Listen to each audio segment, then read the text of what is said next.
Mulliner's Buck-U-Uppo by P.G. Wodehouse. The village choral society had been giving a performance of Gilbert and Sullivan's Sorcerer in aid of the church organ fund, and as we sat in the window of the Angler's Rest smoking our pipes, the audience came streaming past us down the little street. Snatches of song floated to our ears, and Mr. Mulliner began to croon in unison. "Ah me, I was a pale young curate then," chanted Mr. Mulliner in the rather snuffling voice in which the amateur singer seems to find it necessary to render the old songs. "Remarkable," he said, resuming his natural tones. "How fashions change, even in clergymen. There are very few pale young curates nowadays." "True," I agreed. "Most of them are beefy young fellows who rode for their colleges. I don't believe I have ever seen a pale young curate." "You never met my nephew, Augustine, I think?" "Never." "The description in the song would have fitted him perfectly. You will want to hear all about my nephew Augustine." "At the time of which I am speaking," said Mr. Mulliner, "my nephew Augustine was a curate, and very young and extremely pale. As a boy he had completely outgrown his strength, and I rather think that at his theological college some of the wilder spirits must have bullied him, for when he went to Lower Brisket in the Midden to assist the vicar, the Reverend Stanley Brandon, in his cure of souls, he was as meek and mild a young man as you could meet in a day's journey. He had flaxen hair, weak blue eyes, and the general demeanour of a saintly but timid codfish. Precisely, in short, the sort of young curate who seems to have been so common in the 80s, or whenever it was that Gilbert wrote The Sorcerer. The personality of his immediate superior did little or nothing to help him to overcome his native diffidence. The Rev. Stanley Brandon was a huge and sinewy man of violent temper, whose red face and glittering eyes might well have intimidated the toughest curate. The Rev. Stanley had been a heavyweight boxer at Cambridge, and I gather from Augustine that he seemed to be always on the point of introducing into debates on parish matters the methods which had made him so successful in the roped ring. I remember Augustine telling me that once, on the occasion when he had ventured to oppose the other's views in the matter of decorating the church for the harvest festival, he thought for a moment that the vicar was going to drop him with a right hook to the chin. It was some quite trivial point that had come up, a question as to whether the pumpkin would look better in the apse or the clerestory, if I recollect rightly, but for several seconds it seemed as if blood was about to be shed. Such was the Rev. Stanley Brandon, and yet it was to the daughter of this formidable man that Augustine Mulliner had permitted himself to lose his heart. Truly, Cupid makes heroes of us all. Jane was a very nice girl, and just as fond of Augustine as he was of her. But as each lacked the nerve to go to the girl's father and put him abreast of the position of affairs, they were forced to meet surreptitiously. This jarred upon Augustine, who, like all the Mulliners, loved the truth and hated any form of deception. And one evening, as they paced beside the laurels at the bottom of the vicarage garden, he rebelled. "My dearest," said Augustine, "I can no longer brook this secrecy. I shall go into the house immediately and ask your father for your hand." Jane paled and clung to his arm. She knew so well that it was not her hand, but her father's foot which he would receive if he carried out this mad scheme. "No, no, Augustine, you must not." "But, darling, it is the only straightforward course." "But not tonight. I beg of you, not tonight." "Why not?" "Because father is in a very bad temper. He has just had a letter from the bishop rebuking him for wearing too many orphreys on his chasuble, and it has upset him terribly. You see, he and the bishop were at school together, and father can never forget it. He said at dinner that if old Boko Bickerton thought he was going to order him about, he would jolly well show him." "And the bishop comes here tomorrow for the confirmation services," gasped Augustine. "Yes, and I'm so afraid they will quarrel. It's such a pity father hasn't some other bishop over him. He always remembered that he once hit this one in the eye for pouring ink on his collar, and this lowers his respect for the spiritual authority. So you won't go in and tell him tonight, will you?" "I will not," Augustine assured her with a slight shiver. "And you will be sure to put your feet in hot mustard and water when you get home. The dew has made the grass so wet." "I will indeed, dearest." "You are not strong, you know." "No, I am not strong." "You ought to take some really good tonic." "Perhaps I ought. Good night, Jane." "Good night, Augustine." The lovers parted. Jane slipped back into the vicarage, and Augustine made his way to his cosy rooms in the High Street. And the first thing he noticed on entering was a parcel on the table, and beside it a letter. He opened it listlessly, his thoughts far away. "My dear Augustine." He turned to the last page and glanced at the signature. The letter was from his Aunt Angela, the wife of my brother, Wilfrid Mulliner. You may remember that I once told you the story of how these two came together. If so, you will recall that my brother Wilfrid was the eminent chemical researcher who had invented, among other specifics, such world preparations as Mulliner's Raven Gypsy face cream and the Mulliner Snow of the Mountains lotion. He and Augustine had never been particularly intimate, but between Augustine and his aunt there had always existed a warm friendship. "My dear Augustine," wrote Angela Mulliner, "I have been thinking so much about you lately, and I cannot forget that when I saw you last, you seemed very fragile and deficient in vitamins. I do hope you take care of yourself. I have been feeling for some time that you ought to take a tonic, and by a lucky chance Wilfrid has just invented one which he tells me is the finest thing he has ever done. It is called Buck-U-Uppo, and acts directly on the red corpuscles. It is not yet on the market, but I have managed to smuggle a sample bottle from Wilfrid's laboratory, and I want you to try it at once. I am sure it is just what you need. Your affectionate aunt, Angela Mulliner. P.S. You take a spoonful before going to bed and another just before breakfast."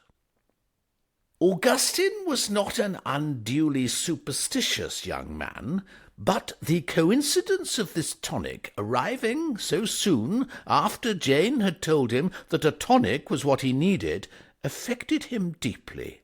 It seemed to him that this thing must have been meant.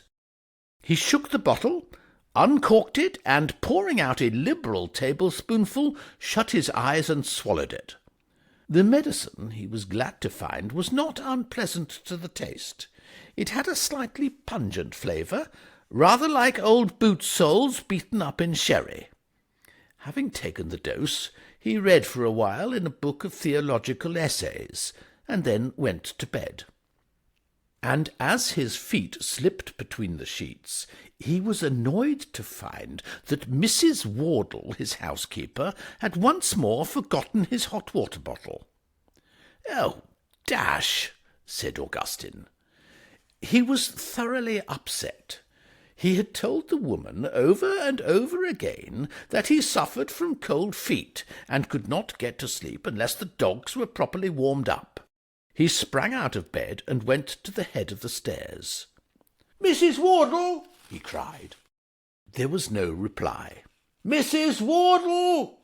bellowed Augustine in a voice that rattled the window-panes like a strong nor'easter. Until tonight he had always been very much afraid of his housekeeper, and had both walked and talked softly in her presence. But now he was conscious of a strange new fortitude.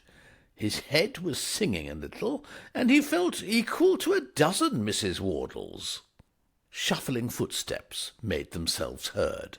"Well, what is it now?" asked a querulous voice. Augustine snorted. "I'll tell you what it is now," he roared. "How many times have I told you always to put a hot-water bottle in my bed? You've forgotten it again, you old cloth-head." Mrs. Wardle peered up, astounded and militant. "Mr. Mulliner, I am not accustomed—" "Shut up!" thundered Augustine. "What I want from you is less back-chat and more hot-water bottles. Bring it up at once, or I leave to-morrow.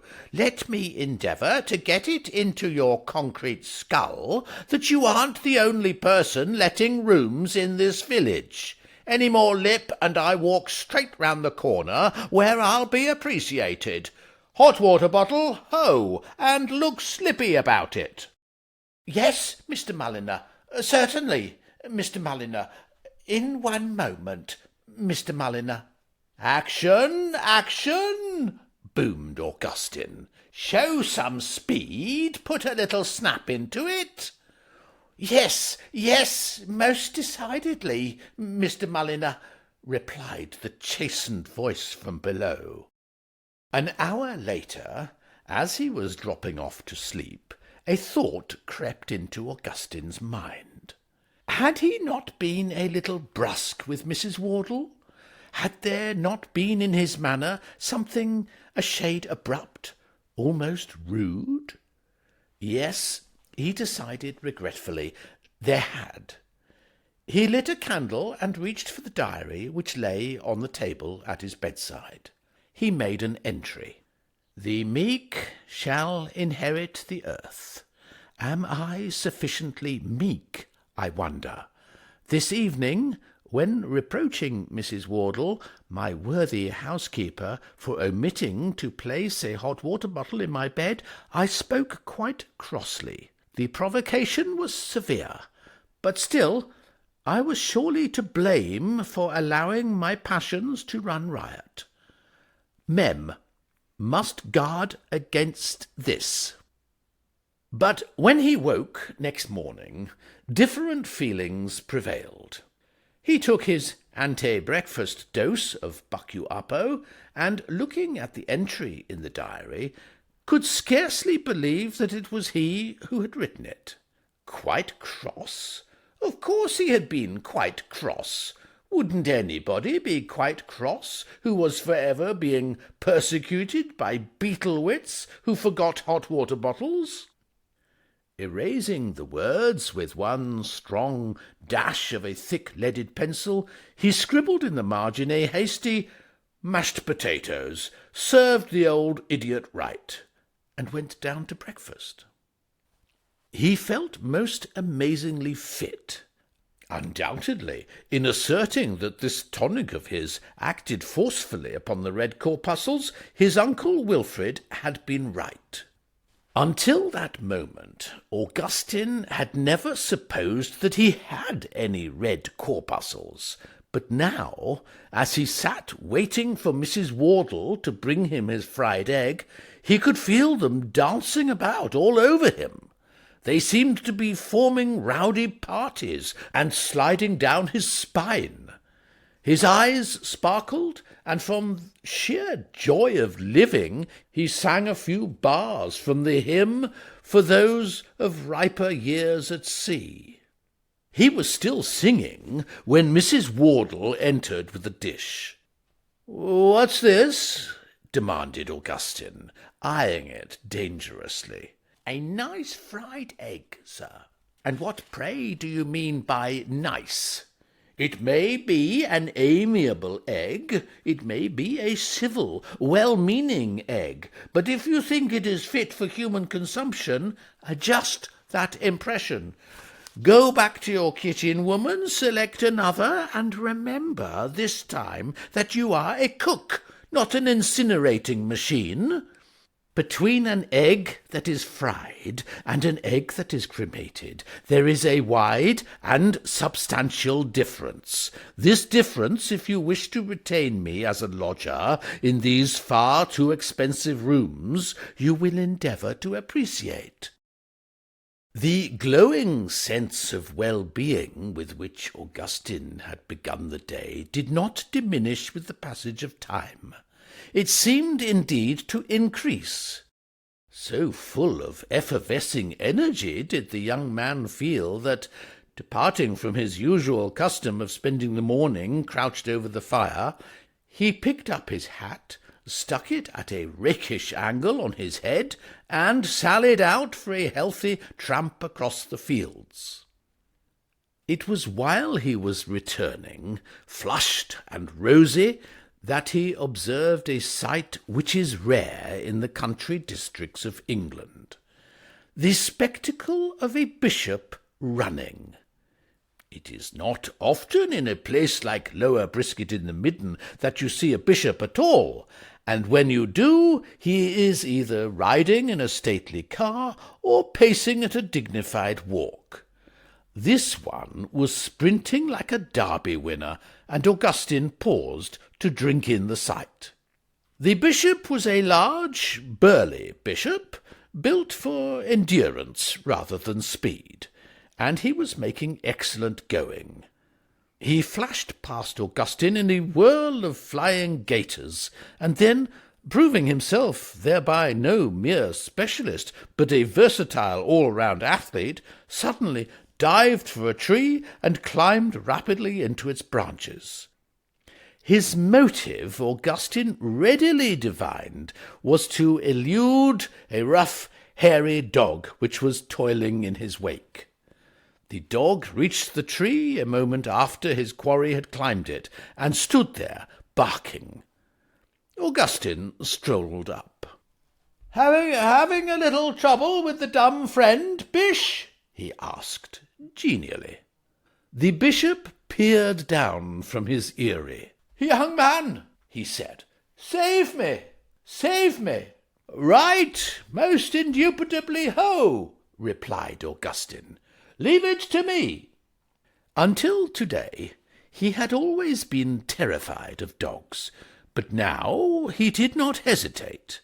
Almost quicker than words can tell, he picked up a stone, discharged it at the animal, and whooped cheerily as it got home with a thud.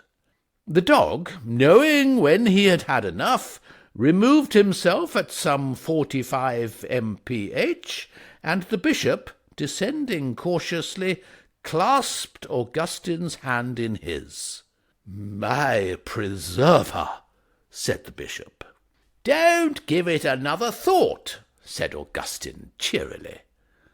"Always glad to do a pal a good turn. We clergymen must stick together." I thought he had me for a minute. Quite a nasty customer, full of rude energy." The bishop nodded. His eye was not dim, nor his natural force abated. "Deuteronomy 34:7, he agreed. "I wonder if you can direct me to the vicarage.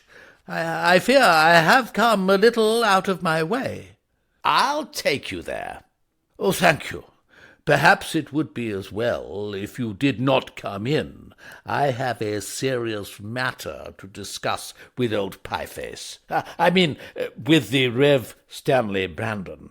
I have a serious matter to discuss with his daughter. I'll just hang about the garden." "You are a very excellent young man," said the bishop, as they walked along. "You are a curate, eh?" "At present, but," said Augustine, tapping his companion on the chest, "just watch my smoke. That's all I ask you to do. Just watch my smoke." "I will.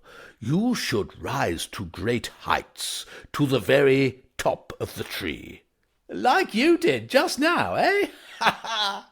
"Ho ho!" said the bishop. "You young rogue!" He poked Augustine in the ribs. "Ha ha ha!" said Augustine. He slapped the bishop on the back. "But all joking aside," said the bishop as they entered the vicarage grounds, "I really shall keep my eye on you, and see that you receive the swift preferment which your talents and character deserve.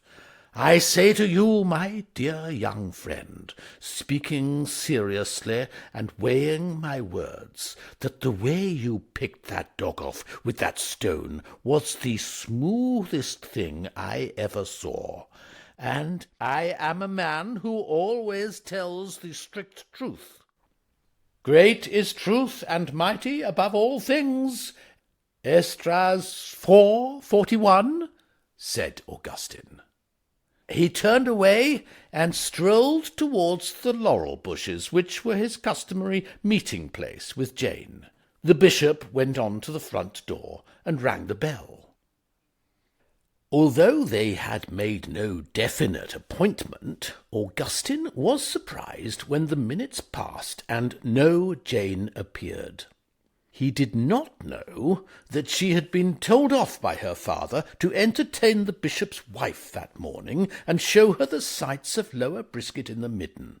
He waited some quarter of an hour with growing impatience, and was about to leave, when suddenly from the house there came to his ears the sound of voices raised angrily. He stopped. The voices appeared to proceed from a room on the ground floor facing the garden. Running lightly over the turf, Augustine paused outside the window and listened. The window was open at the bottom, and he could hear quite distinctly. The vicar was speaking in a voice that vibrated through the room. "Is that so?" said the vicar. "Yes, it is," said the bishop. "Ha, ha! Ha, ha to you, and see how you like it," rejoined the bishop with spirit. Augustine drew a step closer. It was plain that Jane's fears had been justified, and that there was serious trouble afoot between these two old schoolfellows. He peeped in. The vicar, his hands behind his coat-tails, was striding up and down the carpet, while the bishop, his back to the fireplace, glared defiance at him from the hearthrug. "Whoever told you you were an authority on chasubles?" demanded the vicar. "That's all right, who told me?" rejoined the bishop. "I don't believe you know what a chasuble is." "Is that so?" "Well, what is it, then?" "It's a circular cloak, hanging from the shoulders, elaborately embroidered with a pattern and with orphreys." "And you can argue as much as you like, young pie-face, but you can't get away from the fact that there are too many orphreys on yours. And what I'm telling you is that you've jolly well got to switch off a few of those orphreys, or you'll get it in the neck." The vicar's eyes glittered furiously. "Is that so?" he said. "Well, I just won't. So there. And it's like your cheek coming here and trying to high-hat me. You seem to have forgotten that I knew you when you were an inky-faced kid at school, and that, if I liked, I could tell the world one or two things about you which would probably amuse it. My past is an open book. Is it? The vicar laughed malevolently. Who put the white mouse in the French master's desk? The bishop started. Who put jam in the dormitory prefect's bed? He retorted. Who couldn't keep his collar clean? Who used to wear a dicky? The bishop's wonderful organ-like voice, whose softest whisper could be heard throughout a vast cathedral, rang out in tones of thunder. Who was sick at the house supper? The vicar quivered from head to foot. His rubicund face turned a deeper crimson. You know jolly well, he said in shaking accents, that there was something wrong with the turkey. Might have upset anyone. The only thing wrong with the turkey was that you ate too much of it. If you had paid as much attention to developing your soul as you did to developing your tummy, you might by now, said the bishop, have risen to my own eminence. Oh, might I? No, perhaps I am wrong. You never had the brain. The vicar uttered another discordant laugh. Brain is good. We know all about your eminence, as you call it, and how you rose to that eminence. What do you mean? You are a bishop. How you became one, we will not enquire. What do you mean? What I say, we will not inquire. Why don't you inquire? Because, said the vicar, it is better not. The bishop's self-control left him. His face contorted with fury. He took a step forward, and simultaneously Augustine sprang lightly into the room. Now, said Augustine. Now. The two men stood transfixed. They stared at the intruder dumbly. Come, said Augustine. The vicar was first to recover. He glowered at Augustine. What do you mean by jumping through my window? He thundered. Are you a curate or a harlequin? Augustine met his gaze with an unfaltering eye.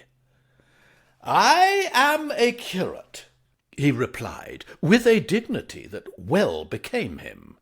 And as a curate, I cannot stand by and see two superiors of the cloth, who are moreover old schoolfellows, forgetting themselves. It isn't right. Absolutely not right, my dear old superiors of the cloth. The vicar bit his lip. The bishop bowed his head. Listen, proceeded Augustine, placing a hand on the shoulder of each. I hate to see you two dear good chaps quarrelling like this. He started it, said the vicar sullenly. Never mind who started it. Augustine silenced the bishop with a curt gesture as he made to speak. Be sensible, my dear fellows. Respect the decencies of debate. Exercise a little good-humoured give and take. You say, he went on, turning to the bishop, that our good friend here has too many orphreys on his chasuble. I do, and I stick to it. Yes, but what, said Augustine soothingly, are a few orphreys between friends? Reflect. You and our worthy vicar here were at school together. You are bound by the sacred ties of the old alma mater. With him you sported on the green. With him you shared a crib and threw inked darts in the hour supposed to be devoted to the study of French.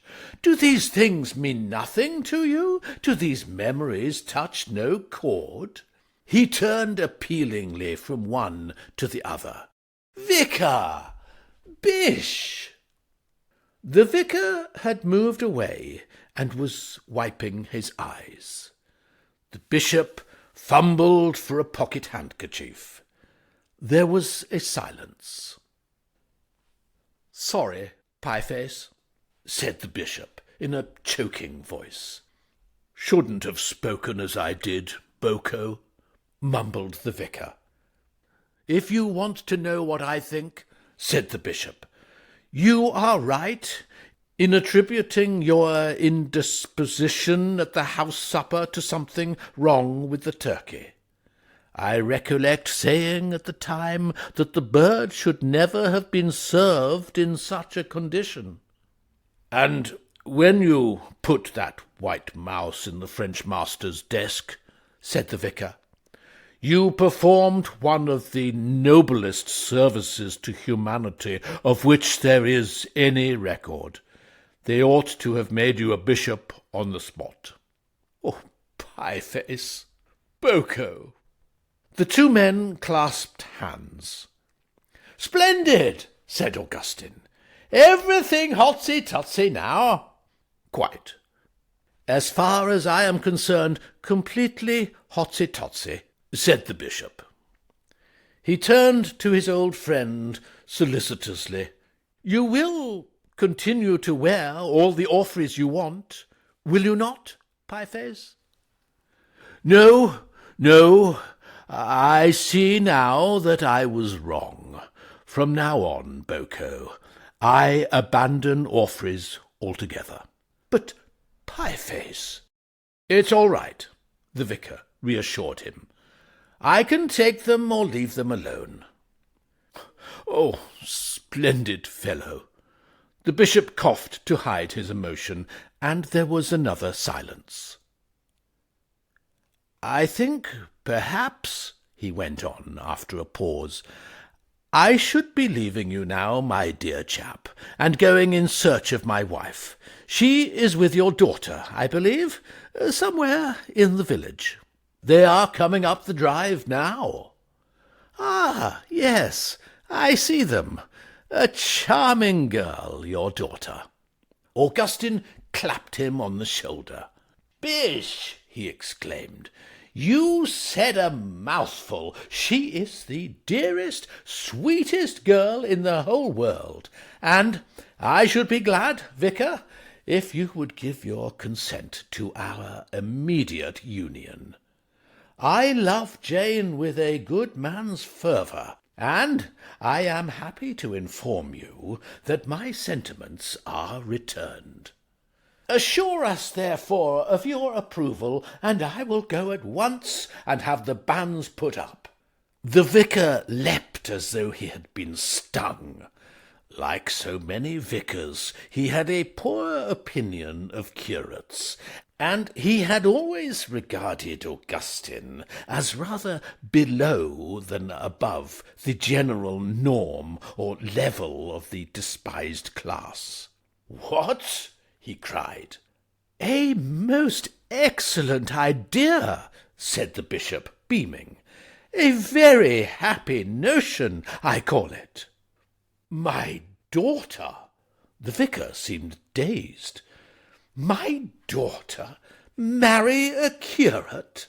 You were once a curate yourself, Pieface?" "Yes, but not a curate like that." "No," said the bishop, "you were not, nor was I. Better for us both had we been. This young man, I would have you know, is the most outstanding, excellent young man I have ever encountered. Are you aware that scarcely an hour ago he saved me with the most consummate address from a large shaggy dog with black spots and a kink in his tail?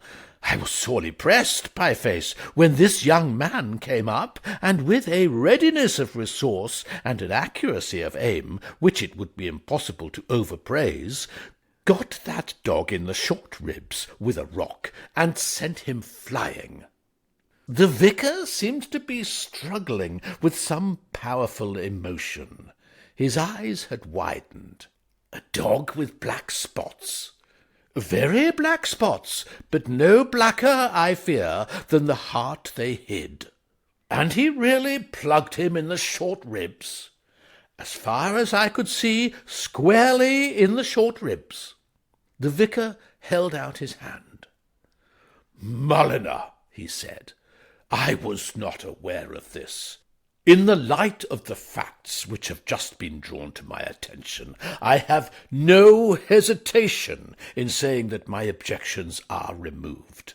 I have had it in for that dog since the second Sunday before Septuagesima, when he pinned me by the ankle as I paced beside the river composing a sermon on certain alarming manifestations of the so-called modern spirit. Take Jane, I give my consent freely, and may she be as happy as any girl with such a husband ought to be."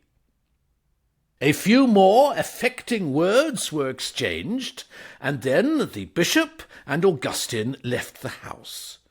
The bishop was silent and thoughtful.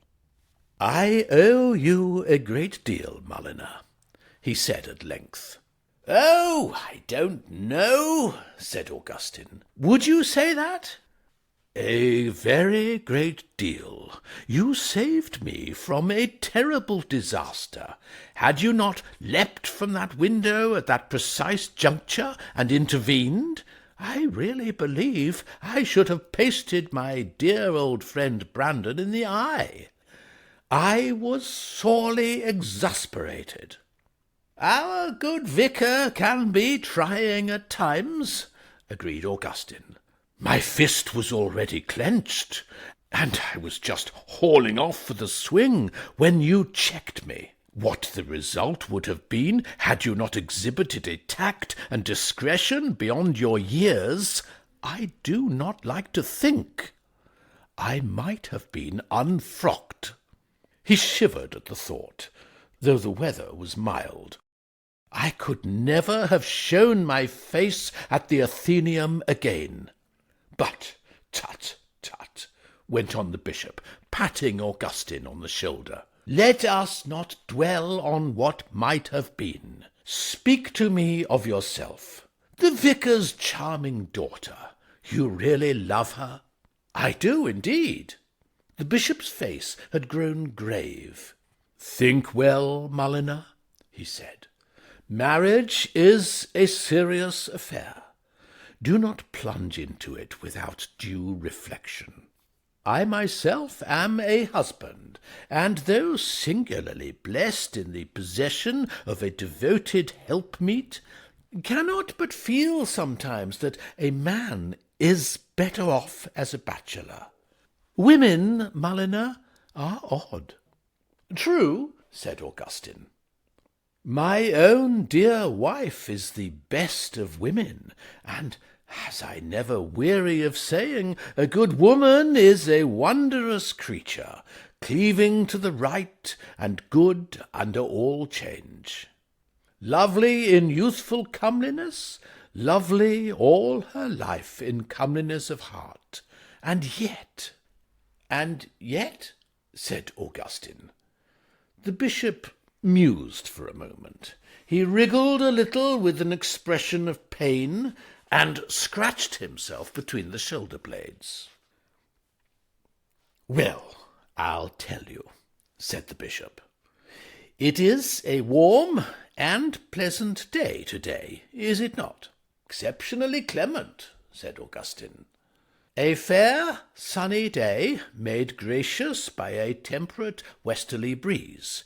And yet, Mulliner, if you will credit my statement, my wife insisted on my putting on my thick winter woolies this morning."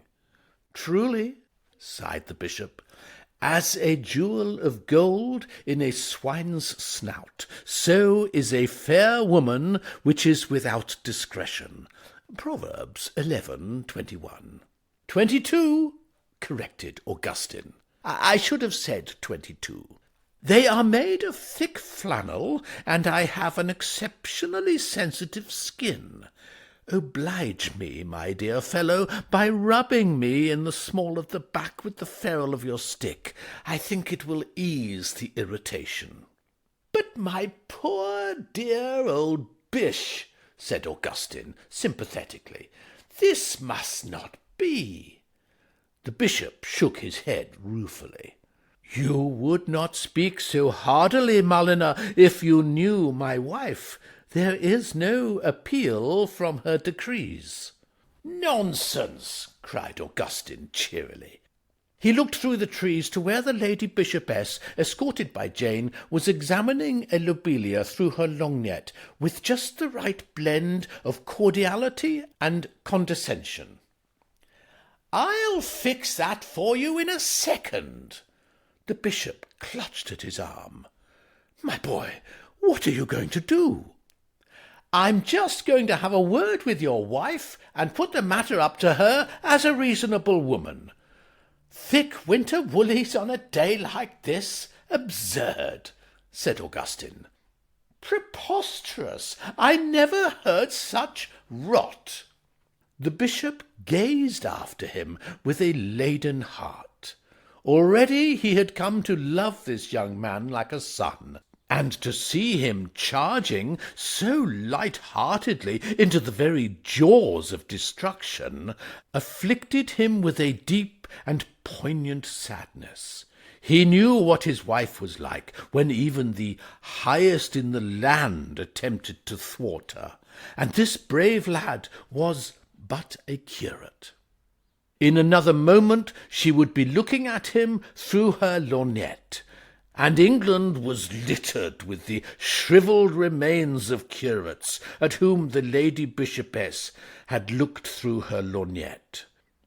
He had seen them wilt like salted slugs at the episcopal breakfast table. He held his breath. Augustine had reached the Lady Bishopess, and the Lady Bishopess was even now raising her lorgnette. The bishop shut his eyes and turned away, and then, years afterwards, it seemed to him, a cheery voice hailed him, and turning, he perceived Augustine bounding back through the trees. "It's all right, Bish," said Augustine. All right," faltered the bishop. "Yes, she says you can go and change into the thin cashmere." The bishop reeled. But what did you say to her? What arguments did you employ?" "Oh, I just pointed out what a warm day it was, and jollied her along a bit." "Jollied her along a bit?" "And she agreed in the most friendly and cordial manner. She has asked me to call at the palace one of these days." The bishop seized Augustine's hand. "My boy," he said in a broken voice, "you shall do more than call at the palace. You shall come and live at the palace, become my secretary, Mulliner, and name your own salary. If you intend to marry, you will require an increased stipend. Become my secretary, boy, and never leave my side.